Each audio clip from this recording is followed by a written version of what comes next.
دەیان هەزار کەس لە هەرێمی کوردستان ماڵاوایی یەکجاری لە سەرۆک کۆماری پێشووی عێراق و سکرتێری گشتی یەکێتی نیشتیمانی کوردستان جەلال تاڵەبانی دەکەن.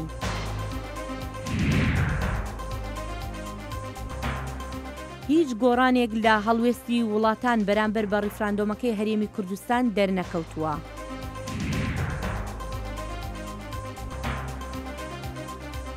خۆپیشاندان لە بەردەم کۆشکی سپی بۆ پشتگیریکردن لە ڕیفراندۆمی هەرێمی کوردستان.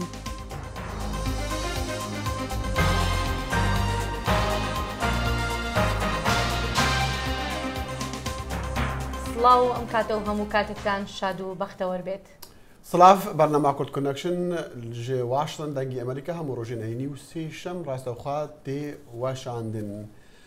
ئیرۆ بە هەزاران خەڵکی کوردستانی و دۆست و هەڤاڵین جەلال تاڵەبانی لە دەباشان لە باژاری سلێمانی مەڵئاڤاهیا داوی لە ڤی ڕێبەری ناوداری کورد کرد. مام جەلال تاڵەبانی سەرۆکی بەری عێراقی و دامەزرێنەر و سکرتێری گشتی یەکەتیە نیشتیمانیا کوردستانی دژیە 84 سالیەدا لە نەخۆشخانەکە ئەڵمانیا لە ڕۆژە سێشەم وەغەرە داوی کرد.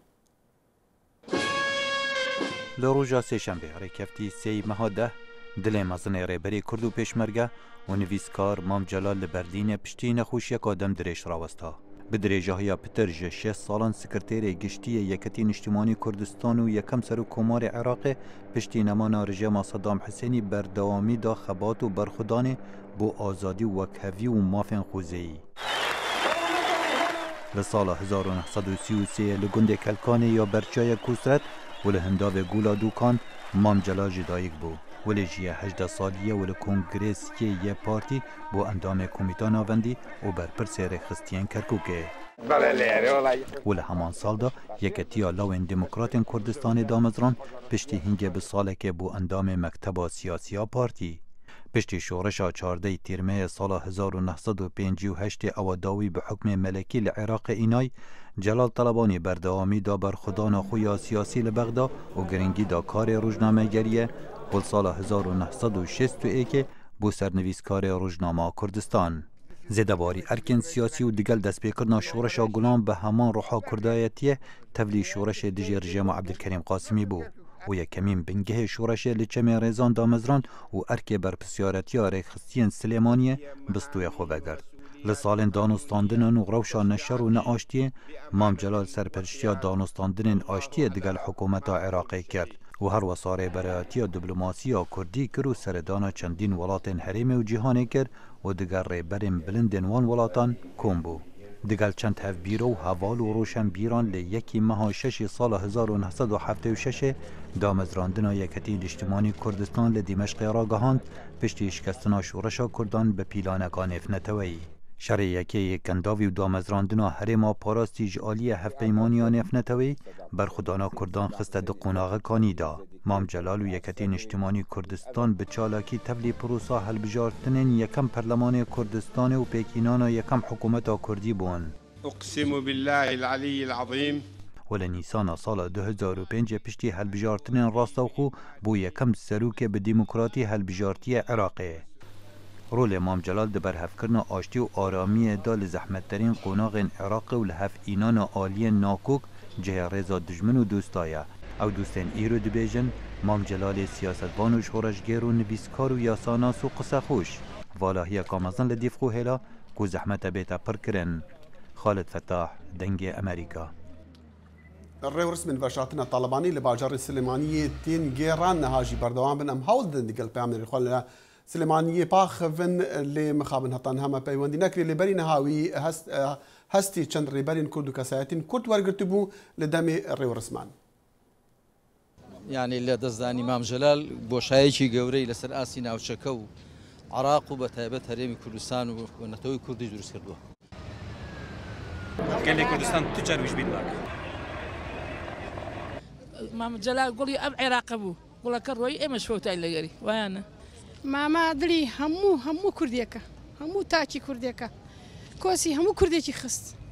مامە چیا بوو؟ شاغ بوو، دڵ بوو، گوڵ بوو. هەڵبەت بەهی بۆ 7 ڕۆژان لە باژارین هەرێما کوردستانی عێراقی هاتنە ڕاگەاندن لە باژاری هەولێرژی پایتەختی هەرێما کوردستانی خەڵک بەهیا جەلال تەڵەبانی وێ بگێڕە لەوەر ئەحمەد زێباری پامنێری دەنگی ئەمریکا دگەلمەیە ئەحمەد مە دخواست ئەم بزانین کانی ئامادەکاریش بۆ 7 ڕۆژین بەهیێ تێکردن چاوانە. بەڵێ دەخیل نها ئەس دناوە مزگەفتە جەلیل خەیاتم لە باژارێ هەولێرێ بۆ بڕیارە بەهیا جەلال تەڵەبانی سەرۆکێ کومارێ بەریە عێراقێ و سکرتێری یەنێکێ بەهیاوی لەڤەر بڕێڤە بچە لێ هەتانها کو ئەس دشتەخلم لەڤەر چ ئامادەکاری نهاتنەکردن بڕیارە ئیشەف ئامادەکاری بێنەکردن ji bo birêveçûna wê behiyê û her wiha lîjneya bilindiya serperiştiya rewrasma Behiya Celal Talebanî û bi parêzgarê Hewlêrê yekên îdarî yên Herêma Kurdistanê wata stafekê hikûmetê li vê behiyê birêve bibe nava behiyê de rûnin û pêşwaziya mêvanên navxweyî û her wiha yên biyanî bikin. بله سپاس احمد يعني وكو ما قلتي منها هول دين دقال باجارين هريما كردستان عراقي بيوندي بكم تايبه دقال بامنير الخوا جبوكو بزان كابر رسمين بهي تشاو عندك ناس في دارم بامنير ما الكركوكي عن هفال مال الكركوكي امادم وهشتا لكنترولو اقدر ما نكنو كهشتا بامنيري ان ار تي لكركوك امادنيا بلان بيش او دمي اوش بپرسم لاحمد احمد باري اسايش استا چون لهولير لكاتيكدا بابلين او قربالغ هي دروز بو لكاتي ام برسيدا والله هيرو لا استا شقامكاني هولير او كنترول كراون شقامو شوينا كشتياكانو بازار بيك جاري والله خلقي هولير يعني بتواوي غمباره يعني بريشانه بو كلشي دواي جلال طلباني يعني دورك استعمل شقامي شخص مترين يكي كلا شقامة هرق على بالغا كان شاري هولير كمزقوتي جاي خيار دكتور تراو شقامة يعني امره طلب على نيه امره خلق شهر لمالي كوانا اتنا تدروا لبروي زوربان اواني كاتنا تدورات وچونه تسليماني لبونا زوربان امره غمكين اللي راوتم بلا كان كدبيني زوربان الاي رشان بلند كردوتا ولا مالا كان كدبيني الاي رشا بوسترات هميان دربريني ام برسي واندا كان تدا وتكاني في باكر بله باشا اي احمد وكو بابلين وكو علينا وشار تشولو اوانا ايا بهوي پشودانكوي ك بابلين برسر راگيندراوا يا هر تنها لبر مراسمي بخاك سپاردنكي امرويا بله هيرو دانگك باش ناگا بلام حکومت هرمی کردستان رایگه اندوکه یک هفته هرمی کردستان بشو دبی با برای کم پرسه تنها 2 روز دبی روزی شنبه و روزی یکشنبه پرسکه لمزگوتی جلیل خیاطی شاری هولیر برای ودچه لکاجمیر یکی پاش نیوارو دست بده که هر 2 روزی شنبه و یکشنبه لیره استافی که حکومت پیشوازی لمیوانان دکه. بله باشه پیامنر من احمد زباری لهولیر و سپاس دکین. و کمپینا جیهانی یا جناب برنا چکن ناوکی ICAN بخلات نوبل یه افصال یه آشتیه تیتا خلات کرن پشتی خباتا 10 سالان یا ریگرتنی ل خطر چکن ناوکی ایرو کمیته نوبل یا نرویجی رز ل تفگرا ریخستیا ICAN گرد ICAN خواه دایا ناس کرن وکا هفبندکا جماوریا پتر جسد كومالين نحكمتي ICAN لسالة 2007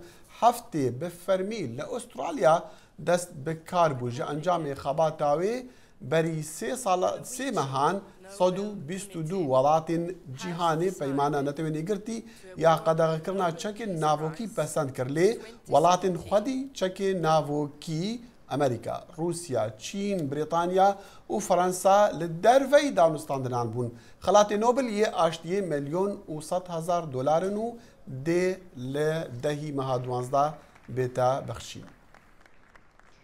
سەرۆگۆزیری عێراق لە کۆشکی ئەلیزەوە ڕایگەیاند شارۆچکەی حەویجە ئازاد کراوە کە بە دوامۆڵگەی تیرۆریستانی دەوڵەتی ئیسلامی دادەنرێت لە عێراقدا. هاوکاتی کۆبوونەوەکەشی لەگەڵ سەرۆکی فەڕەنسادا حەیدەر ئەلەبادی ستایشی ڕۆڵی فەڕەنسای کرد بۆ ئەو ڕۆڵەی لە نێو هاوپەیمانێتی دژە تیرۆردا دەیبینێت.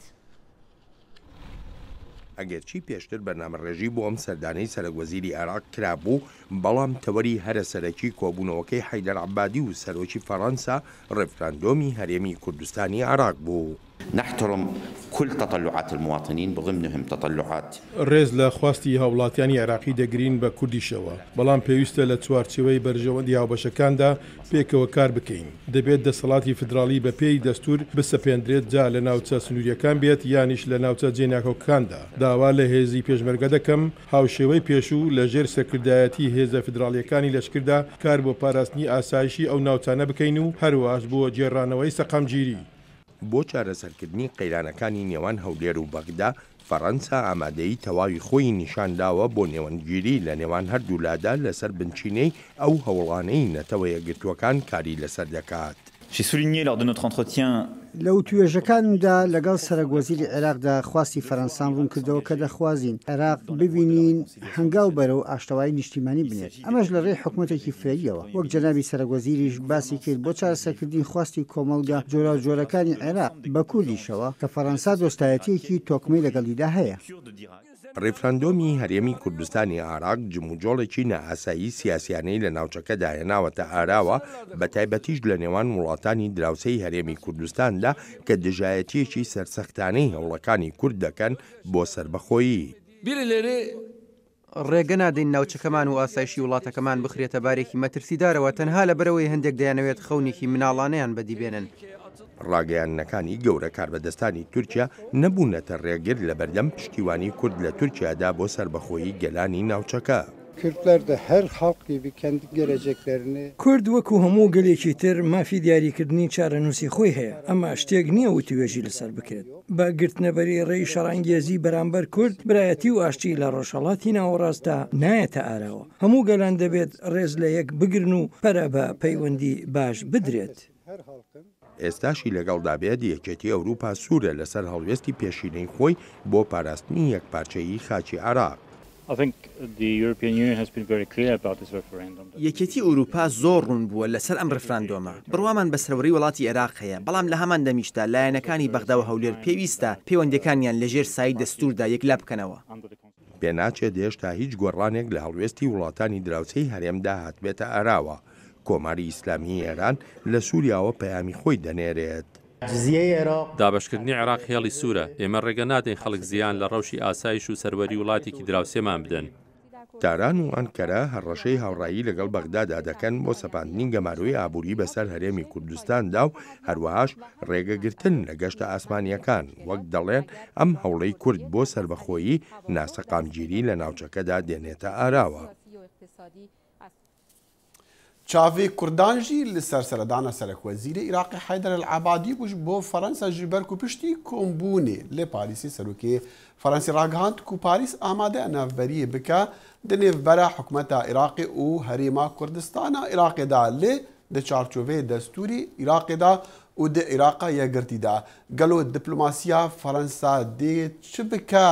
vî dîwarê girjiyan bişkîne. دقل ما راسته خرج باريس نونري حكومته هريما كردستاني كاك علي دولة أمريكاك علي يعني الدبلوماسية فرنسي دكارا وين نافبريه بكا بله گلک سپاس خود زن فرانسا دوری کاریگر هي اندام همیشه انجمن آسایشانی دولتیه و پیوندی که میجوی گلی کرد هي هر گل حکومت عراقی بر هند بیشتر فرانسا چیت کاری که مازن بکد و نوبر هریم کردستان و عراق چون که هر دو کاش باریا فرانسا هي چون که وڵاتێکی پێشکەوتیە وڵاتێکی کە مافی مرۆڤ و دموکراسی تێدا هەیە. باشە ژدوهی وەرە ji demê ku serokê Frensî ev ragihandin dayk û dilê geleka lana xweş kiriye ku Frensayê bikare wekî te gotî jî welatekî giring e navberiyê bike çi bizaf hatiye kirin çi tişt heye yani çi livînek heye di vê rêda. Livîn hem godîtin serokê wezîrê Iraqê dawet kiriye dihê bo Parîsê ve wezîrê dereweyê Tirkiye dawet kiriye bî û li wan dahatûj da وفدك هريما كردستان دعوت بكت بو بيرو بوچنت هميا دياري بكت بزانيت كاوانا شدوت و پشتنگي شويه كي عملي دست به هنگا خويا ناوانگيري بين حكومت هريما كردستان و حكومت العراق دا بها وجد بالي دگوتن بريچات روجاكو سروكي هريمي جي لبرا سردانا فرنسا بكت حتى عندك لايانا دزگه راگهاندني وسا ديار كركو سروكي فرنسي داخواز سروكي هريمي جي كريا جبو همان دانستاندنا لي ديار بو ناکوکی هەبوو لەسەر دەنگ و باسا نەهاچی هەیە ینی بەحەس هەیە و سەرۆکی هەرێمێژی بێت فەرەنساش بۆ هەمان بابەتی حتى نوكش تشتكي فرمينين لا حكومة فرنسا ولا ما قالش تشتكي وسهبيت سلوكي هرمي بخشحالية وداواش كرياج فرنسا كي نواجيري بكاتو بخشحالية سردانا فرنسا دكات بتتن هوكا هیچ دعوتنامه که فرمینینش فرانسا بو سروکی هرم کردستانی باشا تقول رنگا وفدکی یان شاندکی هرمی بیت اوجی بیت او شاند اللي صار چه آستی بتن هاتیه گوتن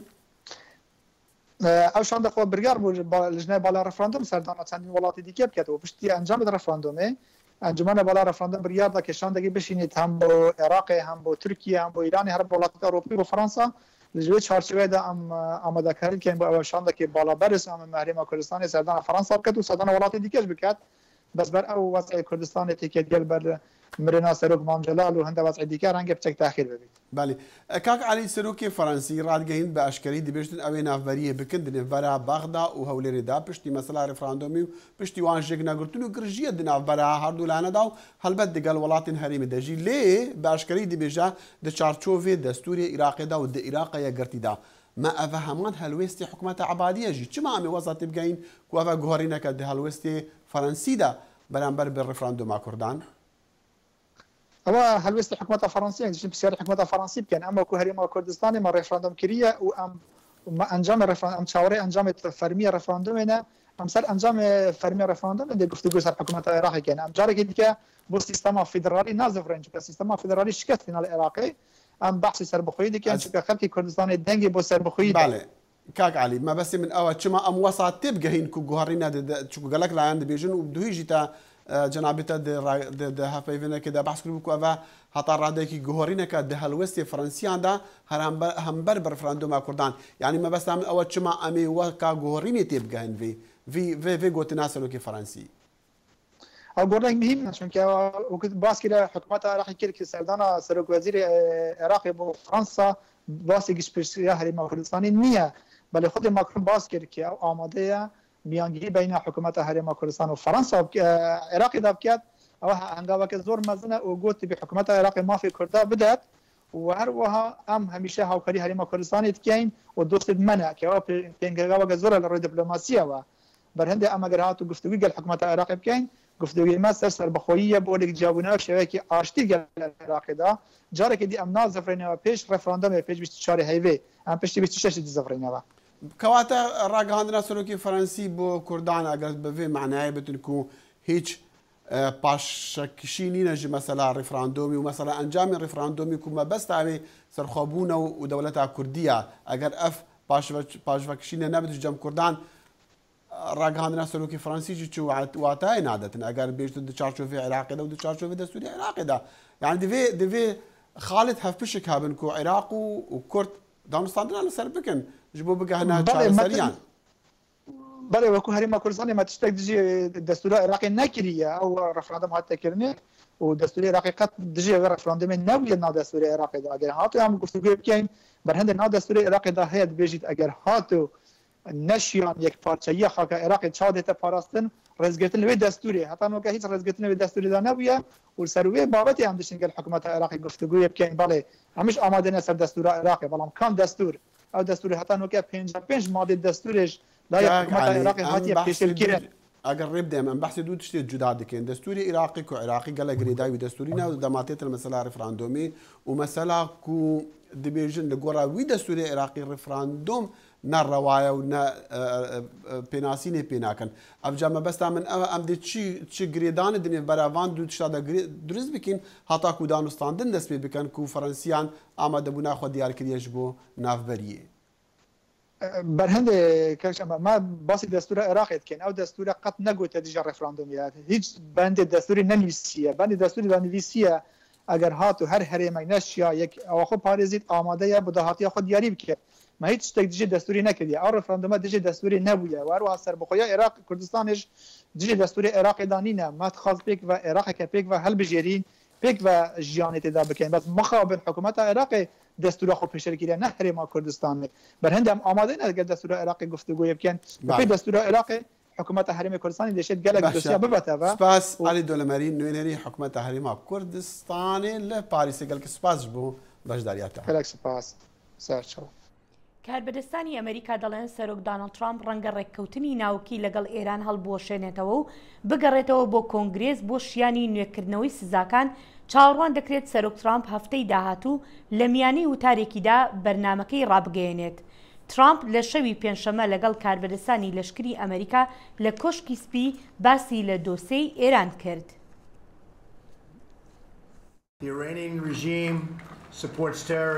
حکوومەتی ئێران پشگیری ترۆریزم، توندوتیژی، خوێنڕێشتن و بشێوی لە ڕۆژهەڵاتی ناوەڕاست دەکات. بۆیە ئێمە دەبێت کۆتایی بێنین بە بەردەوامی دوشمنگاری و خواستە ناوەکیەکانی. سەرۆک ترامپ هەموو 90 ڕۆژجارێک دەبێت ئەوە ڕابگەێنێت کە ئێران وابەستەی بڕیارەکان بووە یان نا و مۆڵەتی داهاتووشی 15 ئەم مانگە دەبێت. ده ڕۆژان پشتی ڕفراندۆمە هەرێما کوردستانە عێراقی هێشتا هەلوێستی فەرمییە ئەمریکا کو لە دژە نەهاتیە گوهارتن لێ هەنە کوردێن واشنگتن دخوازن بڕێکا خۆپێشاندانان لە پێش کۆش کاسپی کاریگەریە بکن. ژمارەیە کورد لە واشنگتن لە بەردەم کۆشکی سپی خۆپیشاندانێکی پشتگیریان لە ڕیفراندۆمەکەی هەرێمی کوردستانی عێراق کرد بە هیوای سەرۆکی وڵاتەکەیان پشتگیری هەرێمی کوردستان بکات. داوا دەکەین لە ئەمریکا کە پشتگیریمان لێ بکە سار نەبێتەوە لەو دۆستایەتە. ئێمە پێیانەڵێ ئێمە دۆستی ئەمریکاین، ئێمە ئاشتی خوازین. ئێمە تا ئێستا پێشمەرگە خوێنی خۆیەدا تا ئەم دەقەیەش ئێستا کاتی ئەوە نییە کە ئەوان پشتماتێ بکەن. ئەبێت ئێمەش ئەم بۆرە قورسە هەر بگرین. ئەبێت چونکە ئەمە ئەم سەر بەخۆی کوردستانە تەنها بۆ خەڵکی کوردستانیە، بۆ هەموو خەڵکێکی بە شەرەفی کوردستانە. ڕەوەندی کورد دەور دەبێنێت، ئەبێ بچێتە بەردەم قورسڵخانەکان، چونکە ئەگەر ئێمە 100 نەفەر لێرە بچنە بەردەم قورسڵخانەکان بەقەدەر 1 ملیۆن کورد گرنگترە وەک لە کوردستان بچنە بەردەم UN، چونکە ئەوان دەنگی ڕەوەندی کورد بە هەن وەردەگرن، چونکە ئەوان هاوڵاتیەکی ئەم وڵاتەن. ریزی خۆپیشاندەران تەنها خەڵکی هەرێمی کوردستان نەبوون، کوردی ئێران و تورکیاش چاویان لەبەری ڕەنجی خەباتی خەڵکی هەرێمی کوردستانە. بە هیوان کورد بگات بە ئامانجی سەرخۆبوون. لەبەر ئەوەی ئێمەی کورد هەموو یەکین، کوردستان دابش کراوە بەسەر 4 وڵاتدا. ئەو سنوورە کێشراوە لای من هیچ بەهایەکی نییە. من بەش و ناسم هاوکاری براکانم دەکەم. من نە عەرەبم، نە فارسم، نە تورکم، من کوردم و پێویستە جیهان لەمە تێ بگات و چارەسەری ئەم گرفتە بکەن. ئەگەر ئەم هەوڵە نەتەنیا بۆ کوردستان بۆ تەواوی گەلانی تریش ئێمە گەلانی بندستی تریش لە تەواوی دنیادا ئێمە هەوڵانە ساپۆرت دەکەین، بەڵام بەدڵنیاییەوە بۆ باشووری کوردستان لەبەرەوەی وتم ئێمە نەتەوەبوونمان لە هاوبەشبوونی خەونەکەمانە لە ڕاستی داواتا دەکرێت، بۆیە یەک خەونی هاوبەشمان هەیە. ئەمریکا یەکێکە لەو وڵاتانەی باوەڕی بە مافی گەلانە، بەڵام ئەم داوایی کورد بۆ سەرخۆبوون لە عێراق هێشتا ڕەت دەکرێتەوە. هێشتا دژی بڕیارەکەی هەرێمی کوردستانی عێراقە. پشتیوانی ڕفراندۆمی کوردستان دەکەم لەبەر ئەوەی قوربانیان بۆ داوە. لە پێناوی ئێمەی ئەمریکی خوێنیان دەڕێژێت، بە تەنها بەرگری لە خۆیان ناکەن لە ئێمەشیان کردو. ئەگەر لە پای ئەو قوربانانەی کە داویانە چاکیان نەدەینەوە بۆ ئەمریکا شەرمەزاریە. بەڕاستی نازانم بۆچی دژی ئەو بیرڕایەن. وەک مافی مرۆڤ هەموو دەزانین چی بەسەر کووردا هاتووە، چەند چەساونەتەوە و کۆمەڵکوژیان کردوون. دەبێت لەوە بگەین کە کورد بۆچی دایانەوێت جیا ببنەوە. پێویستە وڵاتی خۆیان هەبێت. ئەوە تاکە ڕێگایە بۆ ئەوەی بەر لە کۆمەڵکوژی و ئەو توندوتیژیانە بگیرێت. ئەم کوردانەی لێرە کۆبوونەوە دەنجیان بیسراو لە ڕێگەی پاسەوانەکانی کۆشکی سپیشەوە یاداشتێکیان گەیاندا سەرۆکەکەیان. یحیا بەرزنجی دەنجی ئەمریکا، واشنگتن. بەڵێ هێرشەکە کوژەک لە باژارە ببورن لاس ڤێگەسیە نافدار بە گەریدا و بە قۆمارێژی هەلبەت کو سیمایەکی تایبەت هەبووە هێریشێک و 5 کەس کوشتن بە ترژێ 500 ژی بریندارکردن ژیان و سیمای باژێرژی گوهارت. سەمادزەی لور بوو. شاری لاس ڤێگەس ناسراوە بە ئوتێل و کازینۆی گەورە و بەناوبانگ بە درێژایی ساڵ گەشتیار لە سەرانسەری ئەمریکا و جیهان ڕووی تێدەکەن. بەڵام ئەم دیمەنە جوانانەی ئەم شارە هەمووی گۆڕا کاتێک شەوی یەکشەمەی ڕابردوو ستیڤن پادۆکی 64 ساڵان تەقەیکردە ناو هەزاران کەس کە لە فەستیڤاڵی موزیک ئامادە بوون. لە ئەنجام 58 کەس کوژران و 527 کەس بریندار بوون. هەموو کەسێک پێیوا بوو جۆری یارێکی ئاگرینە و ئێمە پێمانەوە بوو شتێک دەست پێ دەکات وەک بەشێک لە بەرنمەکە لەبەرەوە هیچ کەسێک لە شۆ خۆی نەجولایەوە بەڵام هەرکە هونەرمەندەکە ڕای کرد هەموو پەشۆکان و هەر ئەو کاتە بوو تەقەی زۆر ڕوویدا و خەڵک بەردەبوونەوە و لە شوێنەکە ڕایان دەکرد ڕوود لە هەر لایەک دەکرد شوێنێکی ئەمان نەبوو نەمان دەزانی تەقەکردنەکە لە کام لاوە دەهات ڕوود لە لای چەپ دەکرد یەشێکت بە قاچی خوێناویەوە دەدید لە لای ڕاستت یەکەکت بە باسکی خوێناویەوە دەدید زۆر تۆقێنەر بوو چ شوێن نەبوو ڕووی تێبکەی شاشەکانی گەورەی ڕیکلامی ڤێگەس هەمووی گۆڕدراون بۆ پەیامی یارمەتیدان و زانیاری بۆ بنەماڵەی قوربانیەکان و لە سەرانسەری شارەکە تاجەگوڵینە دانراون و موم داگیرسراون بۆ ڕێزگرتن لە قوربانیەکان. ئەفیسەری پۆلیس چارلستن هارتفیلد کە لەو ڕۆژە لە پشودان بوو تەقەی لێکرا و کوژرا کاتێک هەوڵیدا بوو یارمەتی خەڵکەکە بدات لە شوێن